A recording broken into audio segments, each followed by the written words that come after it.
అందం, అభినయం మేళవించిన అద్భుత నటి బి సరోజాదేవి ఇక లేరు. బి సరోజాదేవి కన్నుమూశారు.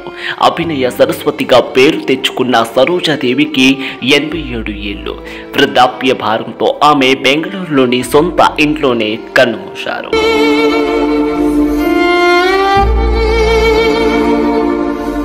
అనాది కాలంలో మన తెలుగు, తమిళ, అలాగే కన్నడ, హిందీ సినిమాలతో పాపులర్ అయ్యారు.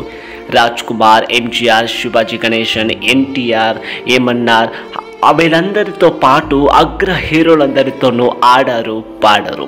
ప్రముఖ నటి సరోజాదేవి ఇప్పుడు మనతో లేరు. ఆమె 6 దశాబ్దాలుగా పైగా చిత్ర పరిశ్రమకు సేవలందించారు మరియు 200కు పైగా చిత్రాల్లో నటించారు కూడా. తెలుగు, తమిళం, కన్నడ మరియు హిందీ చిత్రాలతో తనదైన ముద్ర కూడా వేశారు. ఆమె 6.5 దశాబ్దాలుగా పైగా చిత్ర పరిశ్రమలో ఉన్నారు. సరోజాదేవి జనవరి 7, 1938 బెంగళూరులో జన్మించారు. ఆమె తండ్రి భైరప్ప ఒక పోలీస్ అధికారి. ఆమె తల్లి రుద్రమ్మ ఇంట్లోనే ఉండేవారు. భైరప్ప సరోజాను నృత్యం నేర్చుకోవాలి అని ప్రోత్సహించేవారంట. ఆమె తండ్రి నుండి సినిమా ప్రవేశానికి కూడా కారణమయ్యారు.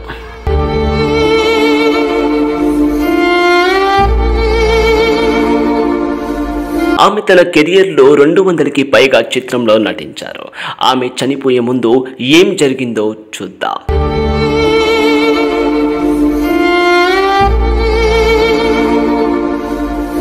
సరోజాదేవి ఈరోజు ఎప్పటిలాగే బెంగళూరులోని ఇంట్లో ఉన్నారు. అయితే ఉదయం ఆమెకు అకస్మాత్తుగా తల తిరుగుతూ పడిపోయారు. ఇది చూసి కుటుంబ సభ్యులు ఆందోళనకు చెందారు. ఆమెను బెంగళూరులో సమీపంలోని మణిపాల్ ఆసుపత్రికి తరలించారు కూడా. అయితే సరోజాదేవి గారు అప్పటికే మరణించారు. ఆమె మరణించే సమయాన ఉదయం 8:30 గంటలైంది. సరోజాదేవి భారీ సంఖ్యలో అభిమానులను విడిచిపెట్టి వెళ్లారు. చాలా మంది ప్రముఖులు మరియు అభిమానులు ఆమె మరణానికి సంతాపం కూడా తెలుపుతున్నారు. రాజకీయ రంగానికి చెందిన వారు కూడా నటి ఇంటికి వచ్చి తమ చివరి నివాళులు కూడా అర్పిస్తున్నారు. చారిత్రక పౌరాణిక సినిమాల్లో నటించారు సరోజాదేవి. సినిమా ఇండస్ట్రీలో చోటు చేసుకున్న ఎన్నో మార్పులకు ఆమె ప్రత్యక్ష సాక్ష్యంగా నిలిచారు. ప్రతి ట్రాన్స్ఫర్మేషన్ తనకి బాగా గుర్తుండిపోయింది.